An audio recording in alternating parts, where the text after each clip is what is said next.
Welcome to Community Cafe, where strangers become new friends. New friends become old friends, and old friends become family. Please join our table or take a seat at the counter. We're glad you came.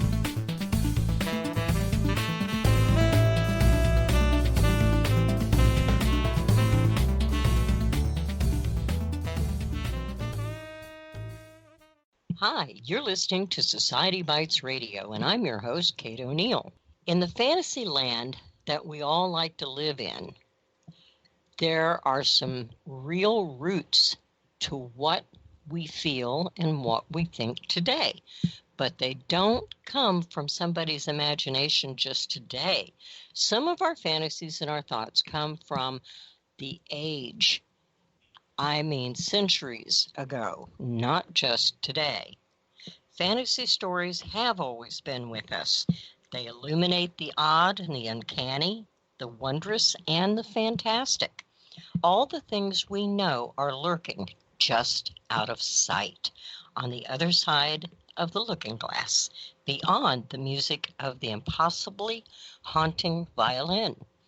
Through the twisted trees of the ancient woods, in other worlds, talking animals, fairies, goblins, demons, tricksters, and mystics, there are the elements that populate a rich literary tradition that spans the globe. A work composed both of careful scholarship and fantastic fun, the Big Book of Classic Fantasy is essential reading for anyone who's never forgotten the stories that first inspired feelings of astonishment and wonder. This book is brought to you by Anne and Jeff VANDERMEER. This is not their first collection of books either. And today we are very pleased to have Mr. and Mrs. VANDERMEER with us on our interview today. Welcome to the show, Anne and Jeff. Thanks for having us. I'm very excited to talk about this book. Yes, absolutely. Thanks. Well, I am too, because I've read a great many of the stories that are in it, and they're all favorites. I could not pick one that I would think I would like more than the other, because each story in and of itself has its own characteristics, its own plot, its own path. How did you come up with this collection? Well, we came up with this collection by reading a lot. I bet. That is my most favorite part of working on these projects, is being able to read so much wonderful fiction. And I have to say that I'm so happy that you said you cannot pick a favorite. There's so many times when people will ask us to pick a favorite, and it's you can't. You really can't, because the stories are so different from each other. They are. I mean, how do you get Frankenstein to 60 Leagues Under the Sea? Well, I mean, I think that's one of the joys of doing the Big Book of Classic Fantasy and starting, around 1800 or so, where you're kind of moving out of myth and religious stories into something that's kind of new and modern, but it's still influenced by that stuff, and there's no fantasy category back then. So no, and that was pure blasphemy back in Mary Shelley's time. Right. So I think that's also why it's kind of like a wild era where there was a lot of different things going on, and a lot of people beginning to kind of try to use fantasy for things other than the traditional things that had gone before. So it is very, very, very various, and there's a lot of writers who weren't really thinking I'm writing a fantasy story necessarily. I want to know where you came up with all of the authors that are either Russian or Swedish or German or Polish. These are awesome.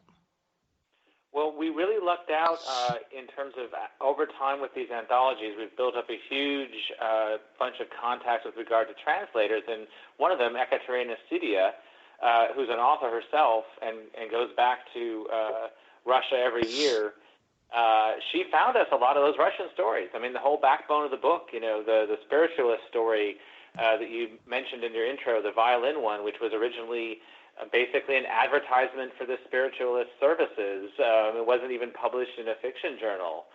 So things we would never have found on our own. So we're very, very very blessed to know people all over the world who help us with that.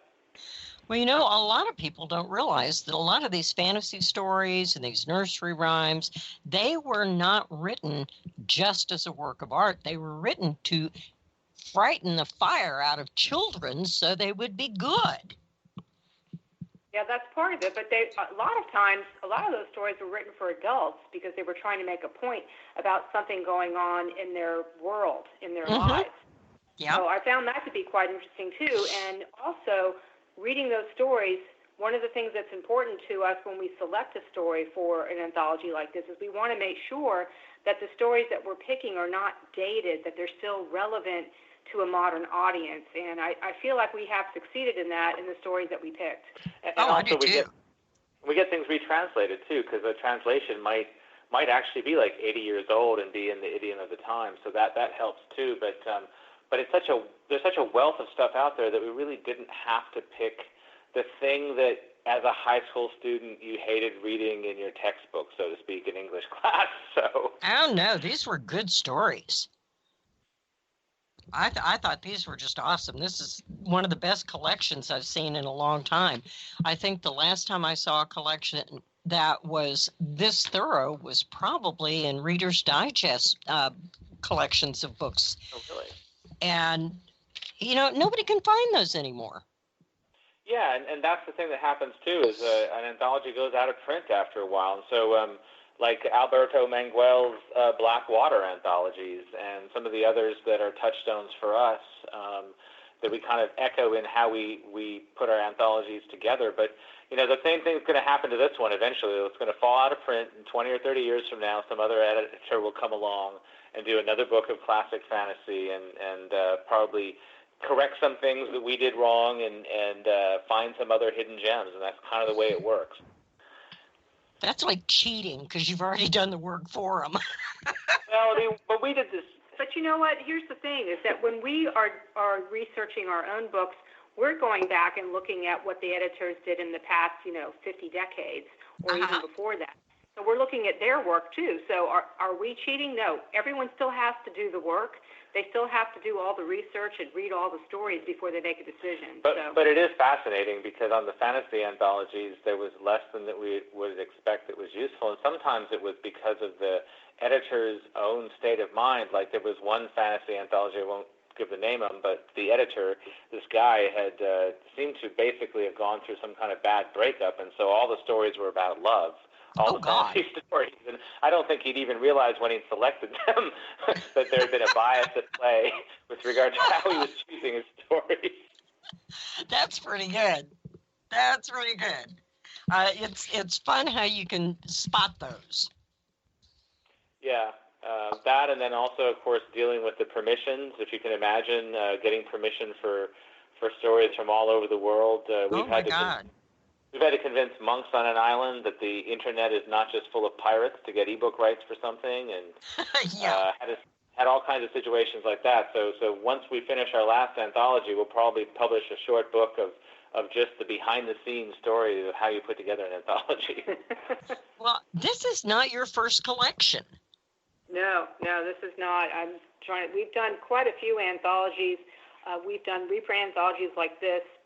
The last one that we did before this one was the Big Book of Science Fiction, which came out 2007. 3 or 4 years ago, and it's very similar in this, but it looks at science fiction. And then we also did The Weird maybe a decade or so ago, and that was probably our first big book, the one that was over 1,000 pages, and we learned a lot from doing that, and we used a lot of the lessons on the permissions and the different people that we came in contact with to be able to work to do all these other anthologies. But what's funny about The Weird, which I mentioned just because it was our first big one, is that we snuck an additional 250,000 words into the anthology. It was supposed to be 500,000 words, and we realized we'd gone over, but we didn't want to cut anything, so we just submitted it to the editor, and luckily it was so big already they didn't notice until it was too late and it typeset it. So. Oh, darn.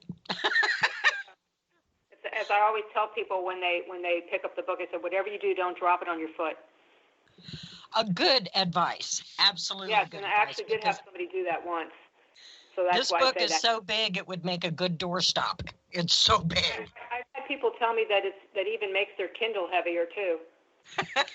I could believe that because I think the Nook is what I've got, and I've had it for so many years. But there was a collection of science fiction, and it very may well have been the one that you all put on it that I had actually downloaded, and it was so many pages that because I would fall asleep reading. I'd dream about what I was reading that night, and I'd realize the next morning, God, I didn't even get through the story. Not boring. It's just my eyes wore out. I'm getting old. Yeah, I understand. Well, I can imagine what those dreams were like, too. Some of the dreams that we had when we were reading all the stories that we were trying to put together. I mean, I used to have dreams of cats time traveling, so I don't know. I think that's kind of awesome. That sounds like the premise for a whole new story. Yeah, that could be another anthology, time traveling cats. Oh, stop me now. See, now I've got the juices flowing. You're ready to write another book. Now, you're taking this book down to the Miami Book Fair. Is that correct? Yes, and I'm so very excited because Miami is my hometown, and this is the first time I've ever been a guest at that festival, and it's been my dream to be a guest there. So I am so excited to be down there and see all my friends and family as well. Oh, you should. It's a wonderful event. I think we're going to read from one of my favorite stories in there is Hans My Hedgehog. The anthology is actually dedicated to Hans My Hedgehog because it's a grim fairy tale where if you really think about what's going on, it's absolutely ridiculous, but it's told with kind of a straight face. But literally there's like a hedgehog man up in a tree, there's a hedgehog man riding a rooster, there's all kinds of... So when we read this out loud, and people first of all, they just die laughing. And then secondly, when you really think about some of these folktales, they are actually really, really strange, but they're put together with such a kind of a demented fairy tale logic that sometimes you don't see it right away. Well, and that's true. I mean, when you read the list of contents just in the book alone, the first story that really struck me was Rip Van Winkle. That was one of the first fantasy stories that I was ever told when I was a little girl, and it always stuck with me. And then I found out that in Oregon, they have an enchanted forest. And I got to go see all these characters in paper mache, and it was so wonderful. Oh, that's very cool. Wow, that is cool.